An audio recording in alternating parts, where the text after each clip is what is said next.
Hello मेरे प्यारे बच्चों, आज हम लोग पढ़ेंगे ट्रीटमेंट के बारे में।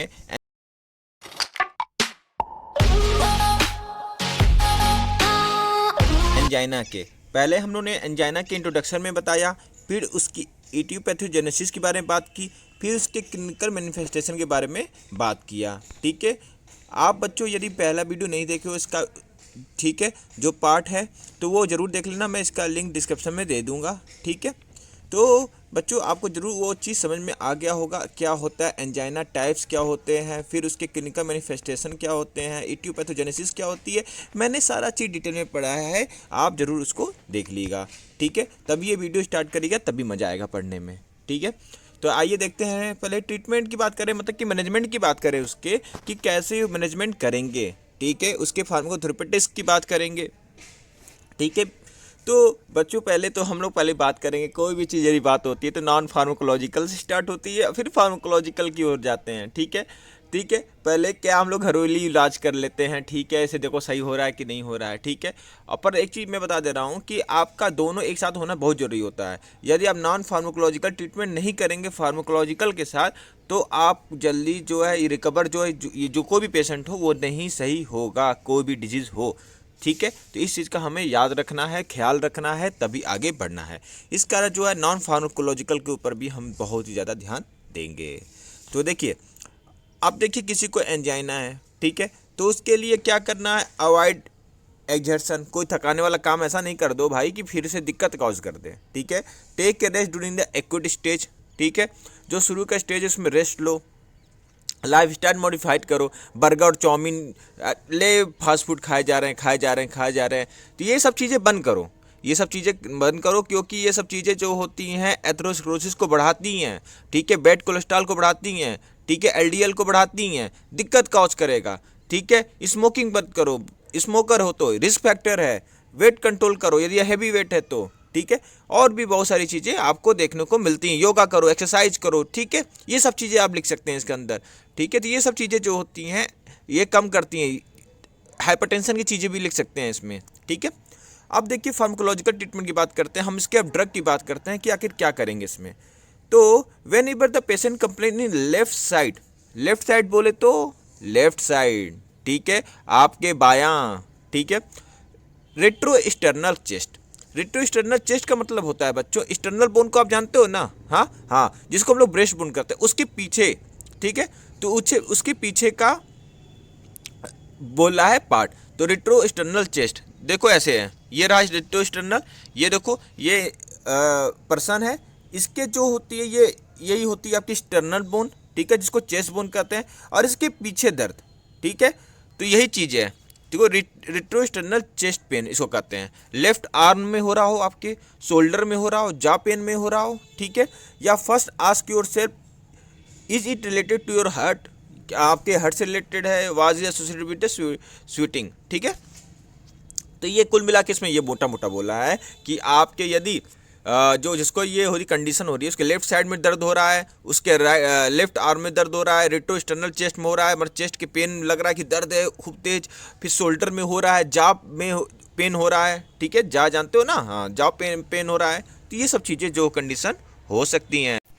अब आगे बढ़ो, सस्पेक्ट एंजाइना वेनिवर, अब कैसे पहचानेंगे, ये चीज़ भी है। ठीक है, थोड़ी चीज़ें जान जाओ, ठीक है, बहुत ही काम आने वाली है। जैसे कि यदि pain is experience on the left side of the chest, ठीक है, chest left side of the chest के लेफ्ट साइड में दिख रहा है, या रेट्रोस्टर्नल में दिख रहा है। ठीक है, जैसा कि मैंने बताया है, if the pain is radiated to the left jaw, left shoulder, medical aspect of the left arm, if pain is on exertion, थकाने वाला है और डिसअपियर हो जा रहा है जब आप रेस्ट कर रहे हो, आप आराम से बैठ रहे हो। ठीक है, कंफर्मेटरी टेस्ट के लिए क्या करेंगे, disappearance of the pain with sublingual sorbitrate. ठीक है, तो सबलिंगुअल जो ये ड्रग है सॉर्बिट्रेट रखते हैं सबलिंगुअल जीभ के नीचे, तो वहाँ देखते हैं कि पेन खत्म हो जा रहा है, कि इमीडिएट ट्रीटमेंट भी हम कर सकते हैं इसमें एंजाइना पेन में। तो क्या क्या पेन में हम ट्रीटमेंट दे सकते हैं, जैसे स्टॉप फिजिकल एक्टिविटी इमीडिएटली, यदि आप कर रहे हो तो उसमें दर्द हो रहा है तो रोक दिया जाए।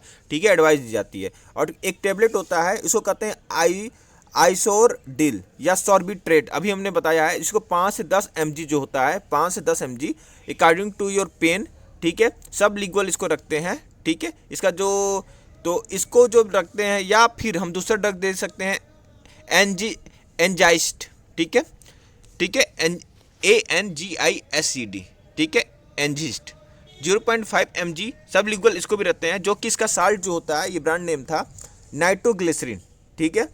या फिर हम लोग GTN या नाइट्रोसिन लिंगुअल स्प्रे, जिसका हम लोग साल्ट है नाइट्रोग्लिसरीन स्प्रे, ठीक है, 0.4 mg में आता है। बेटा समझ रहे हो ना, ये जो है ब्रांड नेम बताया गया है, ब्रांड नेम, इसका साल्ट नेम यहाँ लिख दिया गया है, ठीक है बेटा, कंफ्यूज मत होइएगा, ठीक है। तो इन तीनों में से कोई भी दे दो और पेन रुक जा रहा है तो समझ लो कि एंजाइना है, ठीक है, ओके। अब आगे देखिए, इसका जो मैं फोटो दिखाता हूँ आपको, देखिए फोटो कैसा दिखता है, कैसा ये मेडिसिन दिखती है। तो GTN की बात करें तो ग्लिसरीन ट्राइनाइट्रेट स्प्रे ऐसा होता है, ठीक है, ऐसा है, आप जाओगे दुकानों पे तो ऐसे मिलता है, ठीक है। आइसोसॉर्बाइड की बात करें, आइसोसॉर्डिल की बात करें तो ये देखो ऐसे दिखता है, आइसोसॉर्बाइड डाइनाइट्रेट टेबलेट है, ठीक है। अब देखो, always keep the sublingual tablet at the hand. अब जिसको ये दिक्कत है हमेशा अपने पास रखे रहो, पॉकेट में, जेब में, कहीं भी रखे रहो, बेडरूम में, नहाने की जगह, ठीक है, जहाँ पे रखना है रख सकते हो, क्योंकि आप जरूरत पड़ जाए जिसको ये दिक्कत है, ठीक है। और उसके बाद जो है, if pain does not subside, pain सही तब भी नहीं हो रहा है, तब इसको करो, रिपीट करो 5 मिनट बाद, ठीक है। If no relief after the second tablet give 1 tablet of disprin. यदि पहला टेबलेट ले लिए, ठीक है, और रिलैक्स नहीं मिला तो दूसरा दोगे, सब लिक्वल रखो, और दूसरे पे भी रिलैक्स नहीं मिल रहा है तब हम डिस्प्रिन देते हैं आफ्टर रिपीट, और फिर कार्डियोलॉजिस्ट को रिफ़र कर देंगे, ठीक है, जो फिजिशियन होंगे, ठीक है, जो डॉक्टर होंगे वो फिर कार्डियोलॉजिस्ट को रिफ़र कर देंगे। तो ये चीज़ आपको देखने को मिलती है, तो इस सब चीज़ों का ध्यान रखना, ठीक है। तो जीभ के नीचे रखने वाला टेबलेट कौन सा था, हाँ, सॉर्बिट्रेट, ठीक है, सब लिग्वल रखते थे, जिसको आइसोसॉर्बाइड डाइनाइट्रेट कह रहे हैं, ठीक है, वो है, ठीक है, आइसोसॉर्बाइड डाइनाइट्रेट। ये रहा बच्चों, ठीक है, मैं दिखा दूं, ये रहा आइसोसॉर्बाइड डाइनाइट्रेट, इसको जीभ के नीचे रखते हैं, याद रखे रहना, ठीक है। और कहीं ना कहीं किसी ना किसी वक्त काम आ जाता है, ठीक है। तो ये सब चीज़ याद रखिएगा। फार्मेसी में जो बैठते हैं फार्मासिस्ट, जो वेल एजुकेटेड फार्मासिस्ट होते हैं, वो हर चीज़ जानना चाहिए उनको, कब क्या आ जाए काम कोई नहीं जानता, ठीक है। तो ये सब चीज़ें आपको इसलिए बताई गई है, क्लिनिकल चीज़ें। अब समझ में आ गया होगा कि ये जी किसी को दिक्कत है, सब लिग्वल लगा के देख लो, और यदि नहीं आ रहा है उसको आराम तो फिर 5 मिनट बाद लगा के देख लो, डिस्प्रिन लगा के कार्डियोलॉजी के पास भेज दो, ठीक है, फिजिशियन के पास ये होती है, ठीक है। ये सब चीज़ें आइडेंटिफाई होनी चाहिए, जिसका BP बढ़ा है, ये सब चीज़ें, ठीक है, कैसे क्या होनी चाहिए, घटा है, क्या होनी चाहिए कंडीशन, यह सब चीज़ें जो हैं क्लिनिकल चीज़ें थोड़ी आनी चाहिए। ट्रीटमेंट ऑफ द एंजाइना, ये डायग्नोस हो चुका IHD का, ठीक है, इस्केमिक हार्ट डिजीज़ का। तो जनरल इंस्ट्रक्शन दी जाती है कुछ, जैसे थकाने वाले काम मत करो, ठीक है। अब देखो बेटा, एक चीज़ मैं आपको बता दे रहा हूँ कि फार्माकोलॉजिकल और नॉन फार्माकोलॉजिकल को भी मैं फार्माकोलॉजिकल में ऐड किया हूँ कुछ चीज़ें, ठीक है। आप अपने अकॉर्डिंग, आपको देखिए, मैं इतना लोकल लैंग्वेज यूज़ करता हूँ, ठीक है, देहाती लैंग्वेज जिसको कहते हैं, ठीक है। तो उसमें क्या कहते हैं कि आपको ये चीज़ समझ में आ रही होगी, बारीकियों को कैसे मैं बता रहा हूँ, और आप अपने अनुसार जब एग्जाम में बैठो ना यार, तो यार रटना तो होता नहीं है, हमको पता है कि कौन चीज़ सब लिग्वल लगाई जाती है, क्या चीज़ लगता है, कितने mg में आता है, क्या इसके ब्रांड नेम बिकता है मार्केट में, और कब कब लगानी चाहिए, ये मुझे पता है, ठीक है। इसका मैनेजमेंट कैसे करते हैं, नॉन फार्माकोलॉजिकली क्या हो सकती है, फार्माकोलॉजिकली क्या हो सकती है, नॉन फार्माकोलॉजी में ये नहीं करना चाहिए, फार्माकोलॉजी में ये सर ने पढ़ाया था, इसको मैं नॉन फार्माकोलॉजी में ऐड करूँगा, ये अपने अकॉर्डिंग बनाओ, रटने की कोई जरूरत नहीं है। ये सब चीज़ें जो है फिजिकल लाइफ है, ट्रीटमेंट लाइफ है यार, इसको रटने की कोई जरूरत नहीं होती। एक बार पढ़ लिए, उसके बाद तुमको पता होनी चाहिए ये सब चीज़ें, कि जाते ही तुमको ये सब चीज़ें दिखनी चाहिए, सामने विजुअलाइज हो जानी चाहिए, हाँ हाँ ये मुझे चलानी है, ठीक है। तो आई होप आपको समझ में आ रही होगी। तो वहाँ पे मैं मिक्स करके पढ़ा रहा हूँ, पर आप अपने अकॉर्डिंग इसको नॉन फार्माकोलॉजिकल और फार्माकोलॉजिकल में बांट लेना, ठीक है। अब देखो, अब जनरल इंस्ट्रक्शन है, तो if possible change in the more sedentary, सब नॉन फार्माकोलॉजिकल में आएगा, ठीक है। तो if possible change in the more sedentary, जिसमें व्यक्ति देर तक बैठा रहे या सक्रिय नहीं जॉब, ठीक है, तो ये जो है चेंज करना है, ठीक है। In the particular avoid sudden exertion like the running to catch the bus, moving the furniture in the house, climbing stair, ठीक है। इन हरी अप, तेज सीढ़ियों पे चढ़ना, ठीक है। रिड्यूस द वेट या over weight, low fat diet लेना, और स्मोकिंग को स्टॉप करना, ठीक है। अब देखो बेटा, कोरोनरी वेसोडाइलेटर, कोरोनरी वेसोडाइलेटर जानते हो, कोरोनरी आर्टरी जानते हो कि नहीं जानते हो? हाँ, जो हार्ट को ऑक्सीजन प्रोवाइड कराती है, ब्लड सप्लाई करती है उनके मसल्स को, ठीक है। तो वही जो होती है कोरोनरी आर्टरी होती है। तो उसी आर्टरी में क्या होता है, एथेरोस्क्लेरोसिस हो जाता है, तो हार्ट को जो है ब्लड नहीं मिल पाता है। तो उससे क्या होता है, जब हार्ट को ब्लड नहीं मिल पाएगा तो उसी से ना दिक्कत हो रही है एंजाइना पेक्टोरिस की ज़्यादातर, तो उसी को वेसोडाइलेटर की बात कर रहा है, ठीक है। तो फॉर एक्यूट पेन, यदि एक्यूट पेन हो रही है, एक्यूट क्रोनिक सब जानते हो, ठीक है। तो एक्यूट पेन मतलब क्षणिक, ठीक है। एक्यूट मतलब तुरंत, क्रोनिक मतलब लंबे समय तक, ठीक है। याद रखना, ये देहाती लैंग्वेज में याद रखना, एक्यूट मतलब थोड़ी देर तक और क्रोनिक मतलब लंबे समय तक।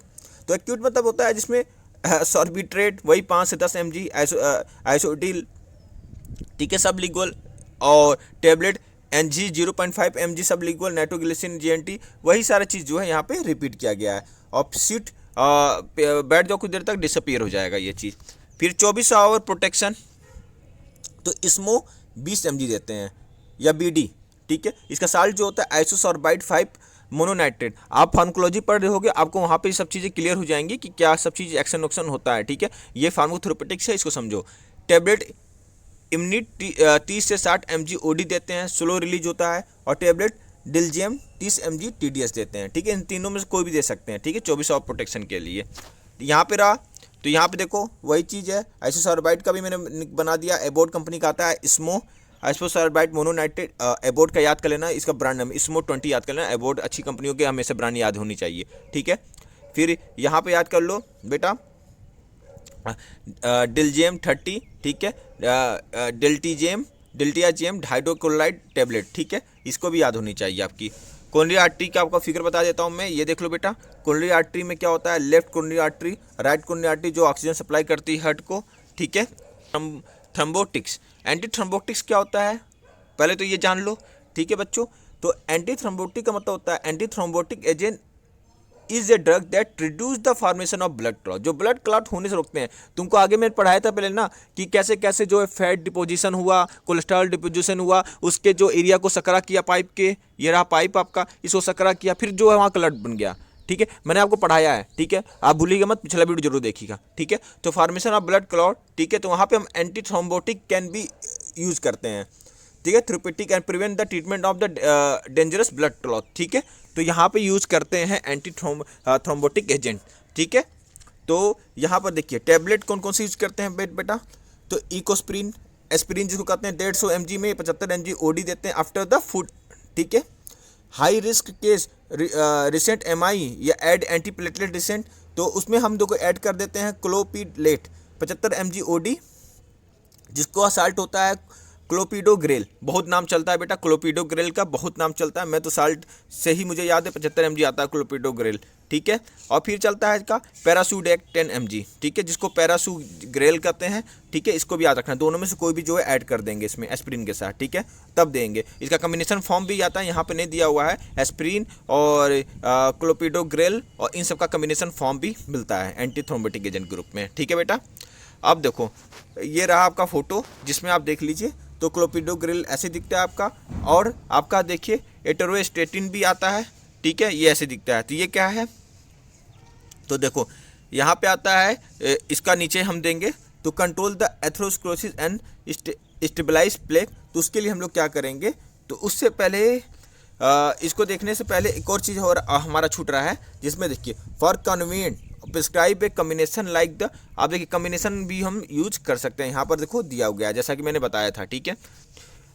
आप देखो control the atherosclerosis and stabilize plaque, चौथा नंबर है आपका। Correct the lipid profile, lipid profile को हमको सही करना है, सही बात है बेटा। आगे अभी हाइपरलिपिडेमिया के बारे में पढ़ेंगे कि आखिर ये कैसे सब एथेरोस्क्लेरोसिस कॉज करता है, आगे आपका दिया हुआ, परेशान होने की जरूरत नहीं है, ठीक है। Correct the lipid profile with the statin, ठीक है। एम टू द कोलेस्ट्रॉल जो है 150 से कम करना है, LDL को कम करना है, HDL को कितना करना है, ठीक है। फिर बढ़ाना है क्योंकि अच्छा होता है ये ना, HDL अच्छा होता है, ठीक है। ट्राइग्लिसराइड याद रखे ना ये चीज़। और तो टेबलेट जो है नोवास्टेट 10 HS देंगे, HS समझते हो ना क्या होता है HS, कमेंट बॉक्स में सब लोग बताएंगे HS का मतलब क्या होता है, मुझे जानना है। और SOS का मतलब क्या होता है, ये दोनों मुझे बताइए कमेंट बॉक्स में, ठीक है। उसके बाद जो है देंगे एंटीऑक्सीडेंट ड्रग, जैसे कि यहाँ पे दिया हुआ है ALA 100, ठीक है, इसका नाम ये 100 mg में आता है, ALA 100 ही करके आता है, ALA 100, इसको 100 mg में आता है। इसको अल्फा लाइपोइक एसिड होता है, ठीक है, और कैप्सूल होता है रेवेप 1 OD एंटीऑक्सीडेंट कम्बिनेशन होता है। दूसरा होता है टैबलेट मेटोलार एक्सेल 25 mg OD आता है, बीटा ब्लॉकर होता है, ठीक है। और टैबलेट कार्डिक 1.25 mg OD होता है, जो कि एसी इनहिबिटर होता है। ये सारे ब्रांड याद रखो यार, ब्रांड ही तुम जो जाओगे मार्केटिंग में उतरोगे तो फार्मेसी में ब्रांड चलते हैं, ठीक है। साल्ट तो आपको पता होने चाहिए, ब्रांड ही पता होने चाहिए, ठीक है। अब आओ पांचवा है adjuvant therapy, additional cancer treatment given the after the primary treatment the low risk that the cancer will be the come back, ठीक है। तो वहाँ पर ये एडजुवेंट थेरेपी करते हैं कैंसर में, बस इतना समझ लो। तो वहाँ पे check the BP, controlled hypertension 120 से 180 Hg preferably with the beta blocker, और उसमें टेबलेट जो होता है लेप्रेसोर या एटिनोलोल देते हैं। दूसरा है check the lipid profile, if high है तो उसको लो करो, और check the sugar control diabetic very recently, ठीक है। फिर इंसिट ऑन रेगुलर, ठीक है, और gradually increase the 30 minute walking exercise. फिर समराइज द एंजाइना ट्रीटमेंट, जैसे कि यहाँ पे समराइज किया गया, एंजाइना कैन बी एटिकल, ठीक है। ये सब चीज़ें आपको देखने को मिल जाती हैं, ठीक है। यहाँ पर आप भी देख सकते हैं, जो कि मैंने आपको क्लियर करके बता दिया है। अब यहाँ पे एक देख लीजिए फिर टूथेट, ठीक है। तो ये चीज़ है बेटा, इतना लिखोगे आपको एग्जाम में अच्छे नंबर मिल जाएंगे, और आपका जो है क्लिनिकल नॉलेज भी इंप्रूव होगा कि कब क्या एंजाइना ड्रग चलाते हैं और कैसे इसको मैनेजमेंट कर सकते हैं।